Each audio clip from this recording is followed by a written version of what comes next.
Bismillahirrahmanirrahim. Assalamualaikum warahmatullahi wabarakatuh. Waalaikumsalam warahmatullahi wabarakatuh. Nada jawabannya khas ya, slow, santai. Masih teringat saya. Alhamdulillahirabbil alamin wa bihi nasta'inuhu ala umuri dunya waddin.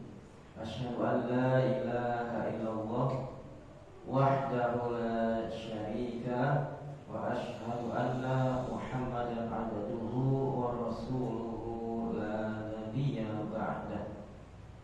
Allahumma shalli wa sallim wa barik ala Muhammad wa ala alihi wa sahbihi ajma'in, amma ba'du. Wa qala Allah ta'ala fi kitabihil karim, a'udzu billahi minasy syaithanir rajim. Ya ayyuhan nasu u'budu rabbakumul ladzi khalaqakum wal ladzina min qablikum la'allakum tattaqun.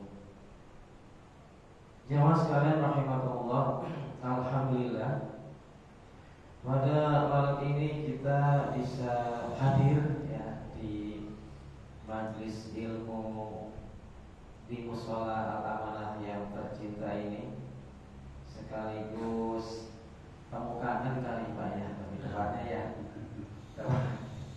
temu kangen gitu ya, yang berisi menimba ilmu gitu ya. Jadi temu kangennya nggak sia-sia, nggak cuma ngobrol ngalor ngidul gitu kan kata orang Jawa mah. Tapi ngobrolnya insya Allah bermanfaat, mengandung pahala, dan insya Allah kita akan mendapatkan keberkahan di tempat ini ya. Amin ya Rabbal.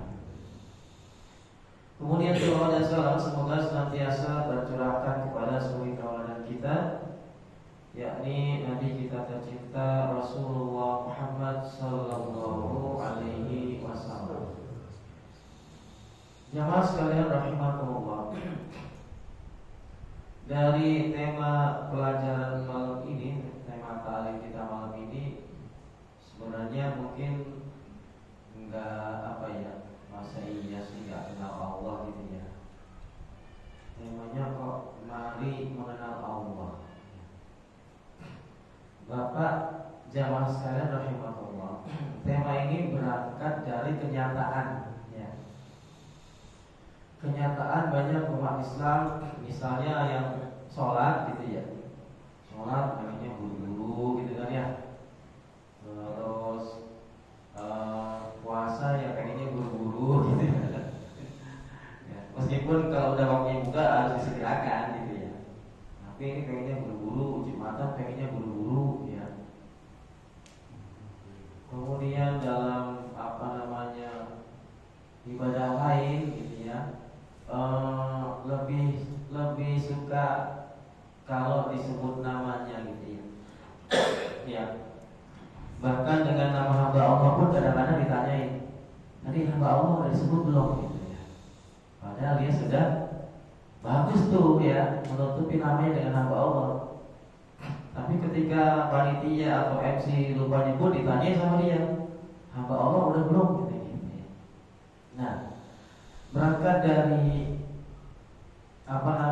kejadian-kejadian seperti ini ya, banyak umat Islam yang secara kesadaran sudah bagus ya kan, semangat bersedekah, semangat tadarus kalau Ramadan ya, semangat membantu orang ya kan, semangat peduli kepada anak yatim dan duafa ya. Secara semangat sudah bagus gitu. Tapi sangat disayangkan secara amalan dan ya kalau Kalau niat kita nggak tahu ya. Secara amalan kadang-kadang masih kurang gitu ya, masih kurang. Seperti tadi sholat pengennya buru-buru gitu ya. Memang betul ya, Rasulullah itu di hadis misalnya dalam masalah sholat gitu ya, di hadis disebutkan kalau kamu sholat bareng-bareng dengan orang lain, percepatlah, ringankanlah gitu ya. Tapi kalau sholat sendiri silahkan, mau kamu mau berapa lama pun. Betul, hadis itu sahih.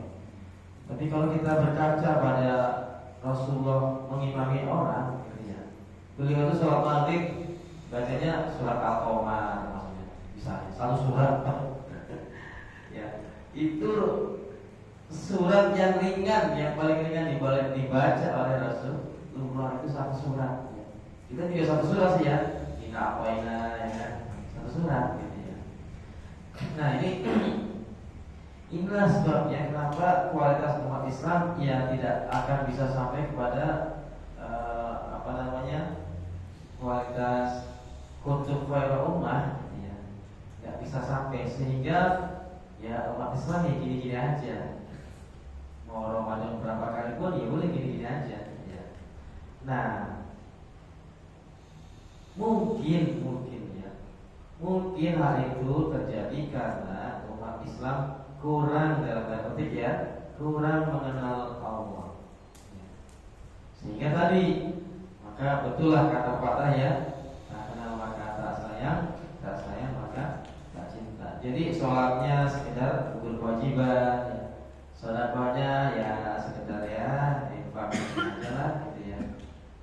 Terus sholat sunnahnya ya sekedar ya nyari tambahan pahala gitu ya. Tapi gak ada kesadaran ketika sholat itu saya sudah menghadap Allah gitu. Kalau saya main-main tuh nanti bagaimana hasilnya gitu. Ketika di masyarakat misalnya saya nggak jaga kata-kata, nanti konsekuensinya gimana? Nah ini mungkin ya tadi berangkat dari sudah tidak lagi ya mencintai Allah melalui amalan. Nah, kenapa kita mencintai? Karena tidak sayang. Kenapa tidak sayang? Karena tidak mengenal. Nah, baik jemaah sekalian rahimahullah, di kesempatan yang singkat ini, tadinya saya mau bahas kitab Aqidatul Awam, tapi Aqidatul Awam itu berbab gitu ya. Kan di sana ada sifat Allah gitu ya. Jadi saya ambil yang pra-nya dulu aja ya. Pra kitab Aqidatul Awam ya. Namanya awam ya kan. Jadi pas buat kita ya. Nanti masalah akidah. Nah, pada malam ini kita coba dulu untuk mengenal Allah ya. Kalau kita ditanya siapa Allah, kita pasti jawabnya Tuhan. Ya kan? Allah itu Tuhan saya gitu ya. Nah, betul jawabannya nggak salah. Dan itu ada dalam Al-Quran, memang dijelaskan ya, diperkuat dalam Al-Quran. Contohnya Alhamdulillahirabbil alamin ya kan, segala puji bagi Allah Rabbil alamin, Tuhan semesta alam atau alam semesta ini ya. Kemudian kita lihat juga di surat Al-Baqarah ayat 131. Di sana pun disebutkan ya, idz qala lahu rabbuhu aslim qala aslamtu li rabbil alamin. Nabi Ibrahim ketika ditanya sama Allah ya, berserah dirilah, dia menjawab aku berserah diri, aslamtu aku berserah diri lillahi rabbil alamin, kepada Tuhan seluruh alam. Jadi rupanya gini Pak, ketika Allah menciptakan makhluk manusia khususnya, itu dalam nalurinya, dalam jiwanya, dia itu membutuhkan sosok yang lebih kuat dari dia, ya kan? Lebih paham dari dia, lebih tahu dari dia, lebih mendengar dari dia, gitu kan? Lebih kaya dari dia, ya. Pokoknya lebih dari dia, gitu ya. Itu naluri manusia. Sehingga mereka mencari Tuhan, gitu ya. Maka kemudian ada yang menggambarkan Tuhan seperti misalnya badannya binatang, tapi kepalanya binatang, badannya orang, gitu ya. Ada yang memandang sesuatu yang besar, nah itu cocoklah menjadikan Tuhan, gitu ya. Mereka manusia ini secara naluri mencari Tuhan. Bahkan orang komunis pun dalam artinya sebenarnya nyari Tuhan, ya, gitu ya. Cuman karena dia nggak mau capek kali ya, adalah Tuhan nggak ada, gitu kan.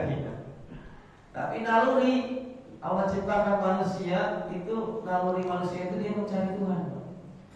Dan yang dia cari itu tadi yang lebih dari dia. Contohnya ketika Nabi Ibrahim mencari Tuhan, dia lihat bulan pas purnamanya.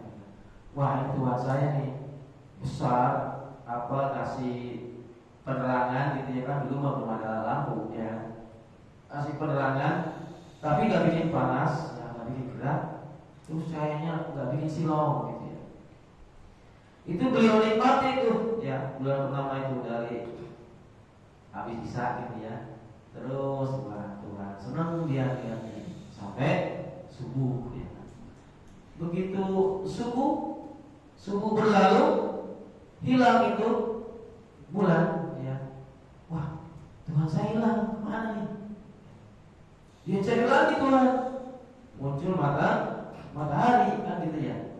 Matahari dilihat waktu pagi nih, kan masih cakap matahari bakal pagi ya, nggak panas cahayanya.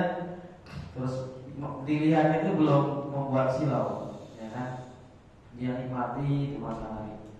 Makin lama makin ke atas, makin menimbulkan panas ya, panas tuh. Oh Tuhan gue bikin panas gitu ya. Aduh, tapi nggak apa-apa deh ya. Mungkin justru yang kayak gini nih bisa mengeringkan apa saja gitu ya. Kan dulu belum ada teori energi ya. Terus dia nikmati tuh memandang Tuhannya sampai asar tiba, kemudian maghrib menghilang. Ya. Maka dia, waduh, Tuhan saya meninggalkan saya. Secara naluri dia nyari Tuhan. Dan di luar Islam pun mereka ya begitu nyari Tuhan juga. Ya. Maka di dalam Al-Quran Allah jelaskan, gak usah jauh-jauh nyari Tuhan ya. Nyari Tuhan itu jangan yang berwujud. Kalau yang berwujud bisa digambar, bisa di-print nanti ya kan, bisa difotokopi ya. Cari Tuhan yang tidak berwujud, tidak nampak maksudnya. Wujud ada tapi tidak bisa dilihat gitu ya. Nah, maka kemudian di surat Al-Baqarah ayat 131 ini Allah jelaskan kepada Nabi Ibrahim ya, bahwa Allah itu Rabbil Alamin, Tuhan alam semesta ini. Maka sangat masuk akal ya, Tuhan alam semesta ini sesuatu yang tentu lebih besar ya, lebih besar dari alam semesta, lebih bisa mengatur gitu ya, lebih paham, pokoknya lebih gitu ya. Nah, ini yang cocok cuma hanya Allah. Nah, jadi Allah ini Tuhan semesta alam. Untuk menguatkan pendapat tersebut, keyakinan tersebut, maka Allah jelaskan di dalam surat Al-Baqarah ayat 131 ya, 139, kemudian tadi di surat Al-Fatihah ya, Alhamdulillahirabbil alamin. Nah, jadi ketika kita tanya siapa Allah itu, pasti kita menjawabnya Tuhan, dan itu memang terkandung di dalam Al-Quran ayat 131, surat Al-Baqarah ayat 131, ayat 139, dan masih banyak lagi di surat-surat lainnya ya. Jadi kita nggak usah ini ya, nggak usah bingung nyari-nyari referensi ya, gitu ya. Jangan pakai logika dulu, pakai kitab suci kita dulu lah ya, baru nanti logika. Maka ya, kalau kita sudah betul-betul meyakini Allah itu sebagai Tuhan bagi seluruh alam, maka Tuhan Allah itu adalah Tuhan yang sesungguhnya di dunia ini. Jadi Tuhan yang sebenar-benarnya Tuhan itu adalah hanya Allah. Yang lain Tuhan karang-karangan gitu loh ya. Tuhan hasil imajinasi manusia. Tuhan di luar Islam itu Tuhan hasil imajinasi manusia. Tapi Tuhan dalam Islam itu Tuhan yang bisa dasarkan pada keyakinan, bukan melalui imajinasi. Maka kalau kita lihat di surat Yunus ya, surat Yunus ayat 32,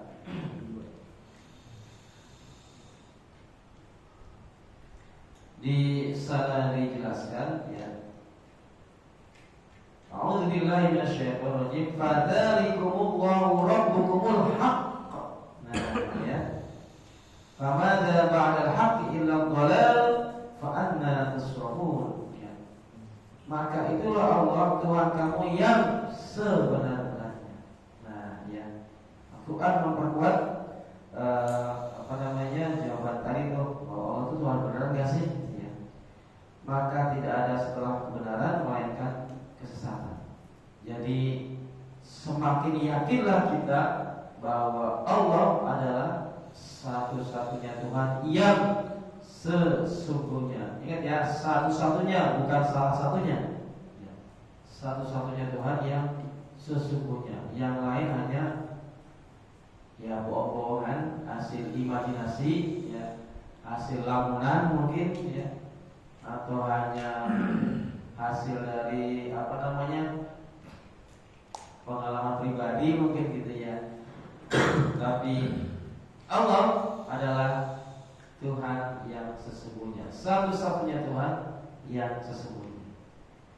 Kemudian berdasarkan syahadat kita, asyhadu an la ilaha illallah, ya, tidak ada Tuhan selain Allah. Maksudnya adalah tidak ada Tuhan yang paling berhak untuk disembah. Nah ini nanti yang perlu digarisbawahi ya. Tidak ada Tuhan yang paling berhak untuk disembah selain Allah. Jadi Allah adalah satu-satunya Tuhan yang memerintahkan makhluknya untuk disembah. Tuhan-Tuhan lain itu nggak ada yang nyuruh penganutnya untuk menyembah Tuhan. Bahkan agama yang ada kitabnya selain Islam, di dalam kitabnya itu tidak ada disebutkan Tuhannya nyuruh nyembah dia. Ya. Saya sering ngikutin kajian itu loh Pak, zaman Zakir Naik, ya, Ahmad Didat, ya, di debat-debatnya itu ya, sampai beliau yang menyebutkan cari dalam semua kitab gitu ya.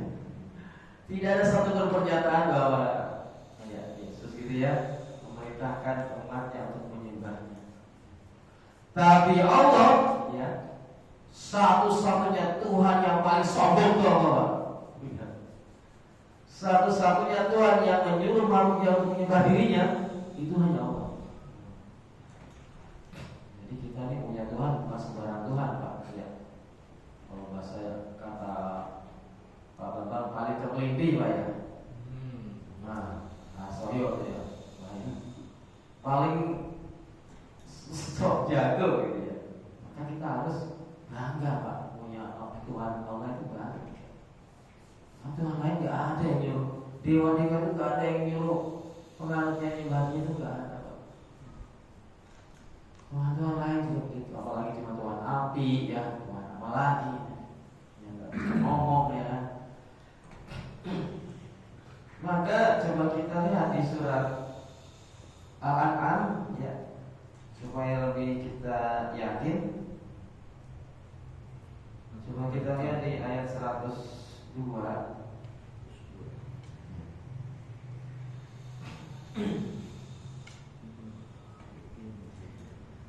A'udzubillahi minasyaitonir rajim. Dzalikumullahu rabbukum la ilaha illahu khaliqu kulli syai'in fa'buduh ya.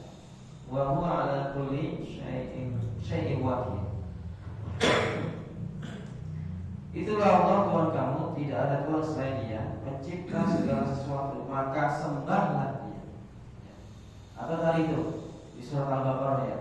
Ya ayyuhan nasu u'budu rabbakumul ladzi khalaqakum wal ladzina min qablikum la'allakum tattaqun.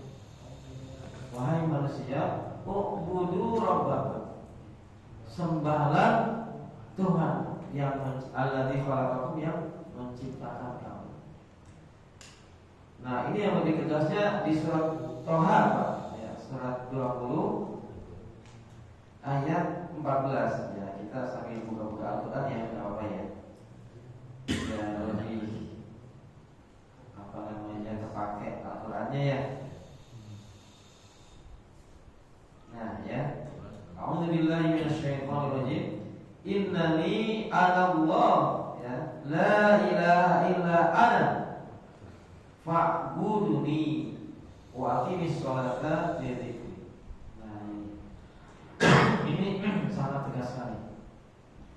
Sesungguhnya aku ini adalah Allah, tidak ada Tuhan selain aku. Maka fa'buduni, sembahlah aku. Tuh ya. Jadi Allah menyuruh kita untuk menyembah Allah. Dan tidak ada Tuhan selain Allah yang berani menyuruh manusia untuk menyembah dirinya. Itu kan. Jadi hanya Allah. Ya. Makanya kita di daerah Islam harus pede, Pak. Ya. Karena apa? Karena Tuhan kita pede kok. Kita ini kadang-kadang nggak pede di daerah Islam. Padahal Tuhan ini udah super pede kok. Ya. Kita kadang-kadang minder di daerah Islam ini ya. Sholat di kereta malu, entar aja lah. Jangan kita ya. Saya lah ya. Kita. Oh, bapak berani. Ya. Ya, baca Quran di tempat umum malu. Enggak ada PD-nya, padahal Tuhan kita tuh. Ya. Udah bukan PD lagi tuh, kalau orang bilang apa ya? Ya. Sembahlah aku kepada Allah tuh. Bukan main. Tuhan-tuhan lain enggak ada yang berani nyuruh pengaruhnya. Nah, Bang, ya karena Tuhan bikinan ya. Tuhan hasil imajinasi. Kalau Allah Rabbukumul haqq, ya. Tuhan yang sesungguhnya, Tuhan yang sebenarnya, bukan Tuhan yang main-mainan tadi. Maka wajar kalau Allah menyuruh makhluknya ya, yakni manusia dan jin tentunya ya, untuk menyembahnya gitu ya. Sembahlah aku gitu ya. Fir'aun Pak, Fir'aun itu bilang, ana rabbukumul a'la, ya. Aku adalah Tuhanmu yang paling tinggi. Kan gitu. Tapi pernah enggak Fir'aun nyuruh menyembah dirinya? Pernah enggak, Pak? Enggak pernah. Paling siapa yang gak nurut sama aku, bunuh gitu kan. Tapi Fir'aun, sependek pengetahuan saya ya, baik dari Al-Quran maupun di hadis, belum pernah nyuruh rakyatnya menyembah dirinya.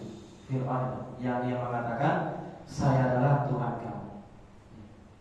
Dan kejamnya luar biasa, zalimnya udah gak ketemu. Gak berani dia, Pak. Tapi Allah ya, jelas-jelas menyuruh makhluknya untuk menyembahnya ya. Jadi perintah menyembah ini perintah yang bukan main-main, Pak ya. Kalau kita nanti kupas nanti di belakang kalau ada waktu ya, tentang menyembah ini ya, maka kita akan menyadari itu ya. Kita lanjut belajar. Kemudian siapa Allah? Allah adalah Maha Pencipta ya. Allah itu Maha Pencipta. Allah yang menciptakan langit, bumi, seluruh isinya, manusia sampai hal terkecil, benda yang paling kecil sekalipun, itu Allah yang menciptakan, bukan manusia. Nah, itu ada orang bisa bikin, ya bisa bikin ya. Tapi material-materialnya dari alam semesta yang nyediain Allah, yang menentukan jadinya Allah juga ya. Jadi manusia ya Allah kasihlah ya kemampuan untuk menciptakan ya. Tapi sang pencipta sesungguhnya adalah Allah. Coba dari surat Al-Baqarah ayat berapa tuh ya? 29 ya. Walladzi khalaqalakum ma fil ardi jami'an, ya kan? Bapak mungkin kan ada yang apa nih? Ada, Pak. Ah, ya. Maksudnya Itu apa? Apa? Alhamdulillah. Walladzi khalaqalakum ma fil ardi jami'an tsumma stawa ila as-sama'i fasawwahunna sab'a samawat wa huwa bikulli syai'in alim. Walladzi khalaqakum, Dia Allah itu yang menciptakan, khalaqalakum, menciptakan bagimu al-ard dan langit dan bumi. Jadi Allah yang menciptakan segala yang ada di alam semesta ini. Gak ada Tuhan lain yang bisa menciptakan. Nah ini harus kita yakini dulu. Ya. Jangan sampai nanti ada keyakinan, ya. Apalagi sampai ada keyakinan kalau itu ada sendiri yang dulu gak ada. Nah ini yang bahaya ya. Jadi sebesar apapun benda di alam semesta ini, ya Allah yang menciptakan. Sekecil apapun benda yang ada di alam semesta ini, ya Allah itu yang menciptakan. Bisa kita lihat juga di surat Al-Baqarah ayat 117 ya. Jadi kita buka-buka Al-Qur'an.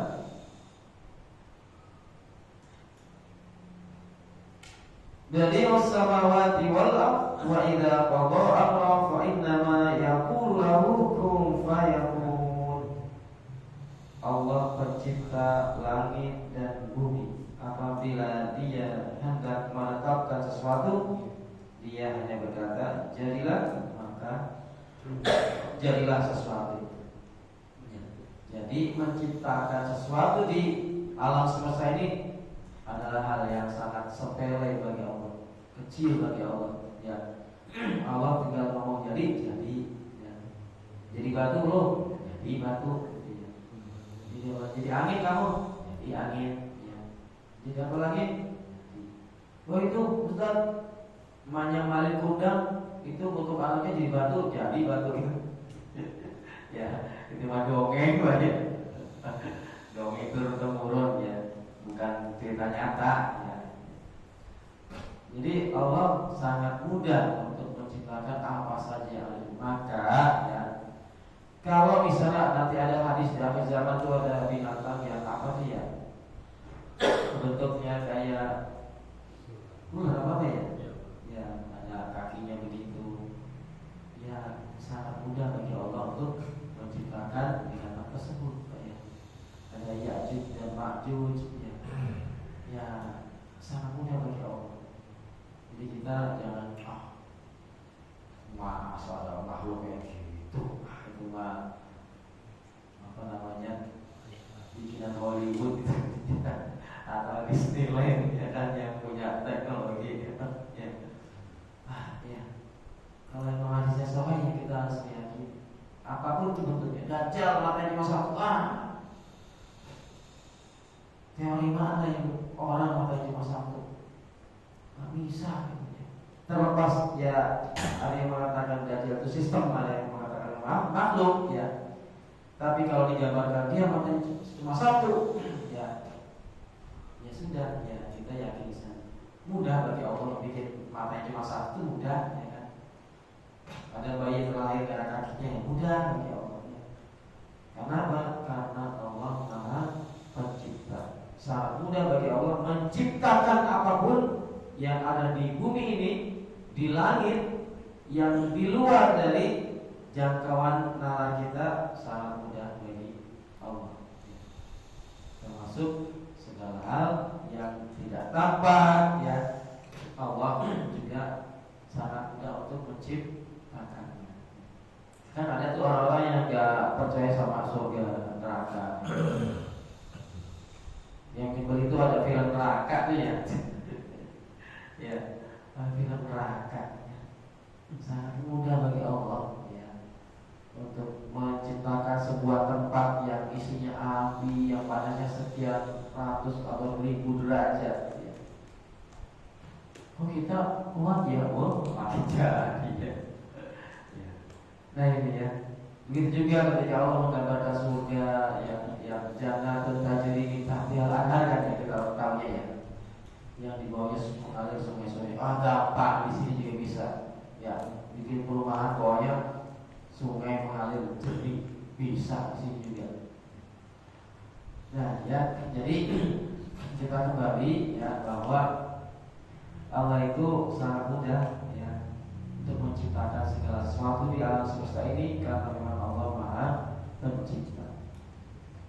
Jadi yang pertama Allah sebagai Tuhan, kemudian Allah sebagai Tuhan yang sebenarnya yang paling berhak untuk disembah, kemudian Allah Maha Pencipta, kemudian Allah penguasa tunggal alam semesta ini. Kalau di agama lain mungkin penguasanya beda-beda. Ya ada penguasa air beda, penguasa bumi beda, penguasa gunung beda lagi ya, penguasa hutan beda lagi ya. Penguasa perapatan mungkin ya beda lagi. Ya kan, penguasa musola ya, beda. Tapi Allah adalah penguasa tunggal alam semesta ini. Jadi kalau di perusahaan ada dirut ya, kemudian di bawahnya lagi ada direktur apa. Allah nggak butuh ya. Allah penguasa tunggal alam semesta. Bisa kita lihat di surat Al-An'am ayat 61 dan 62. Surat 6 ayat 61 dan 62. Ya. A'udzu billahi minasyaitonir rajim. Wa huwal qahiru fawqa ibadihi wa yursilu 'alaikum hafaza.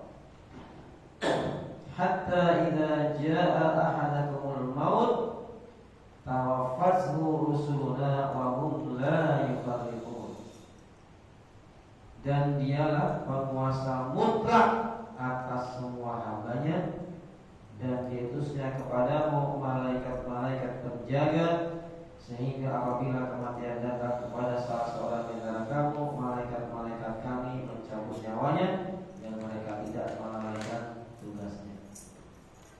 Ya, jadi dialah Allah itu penguasa mutlak atas seluruh hambanya. Kemudian di ayat 62-nya, kemudian mereka hamba Allah dikembalikan kepada Allah, penguasa mereka yang sebenarnya. Ya Pak. Jadi penguasa diri kita ini yang sesungguhnya adalah Allah. Kalau atasan kita atau apa namanya bos gitu ya, itu hanya penguasa bohongan gitu namanya. Penguasa yang bukan sesungguhnya, penguasa yang terbatas ya. Maka kalau ada penguasa di muka bumi ini yang sok-sokan ya, berarti dia pengen menyaingi Allah. Jelas nggak sanggup lah. Jadi penguasa tunggal alam semesta ini hanya Allah. Maka kita di surat lain itu diperintahkan agar hanya takut kepada Allah. Walladzina amanu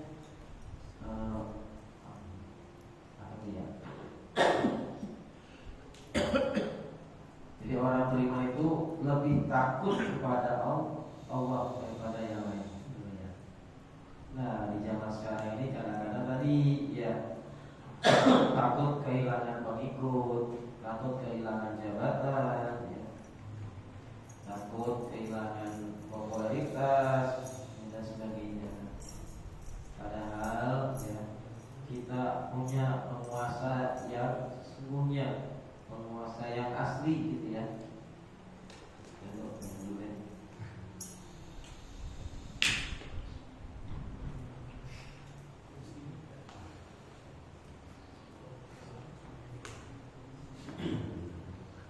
Ya, jadi dalam Al-Quran tadi sudah dijelaskan bahwa Allah ini penguasa tunggal. Dia tidak membutuhkan bantuan dari siapapun. Dia tidak membutuhkan sekutu ya dari siapapun. Kalau manusia ini jadi penguasa biasanya butuh sekutu, ya butuh bantuan, ya kan. Misalnya Amerika, ya kan, ya butuh teman-temannya di NATO, gitu kan ya. Atau negara lain butuh sekutu biasanya. Allah tidak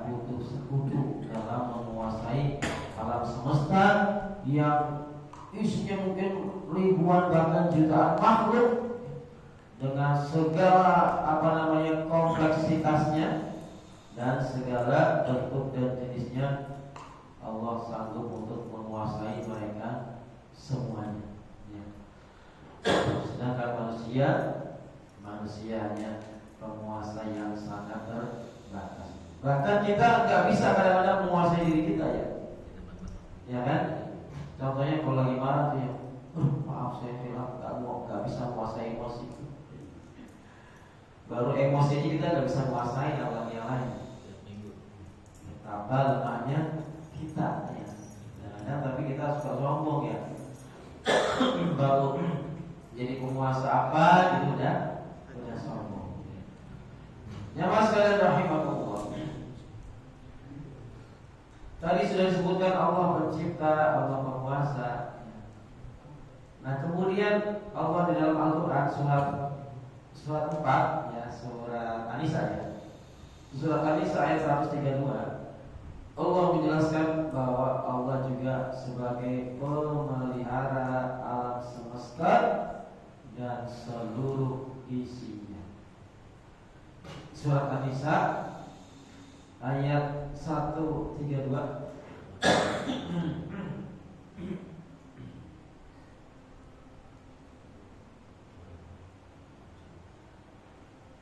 Ya.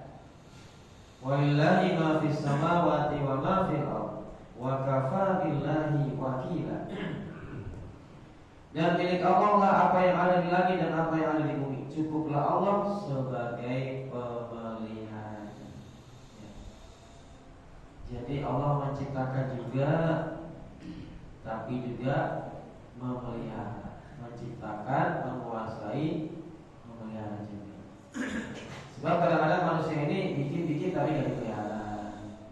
Kadang-kadang badannya sendiri aja nggak dipelihara, ya kan?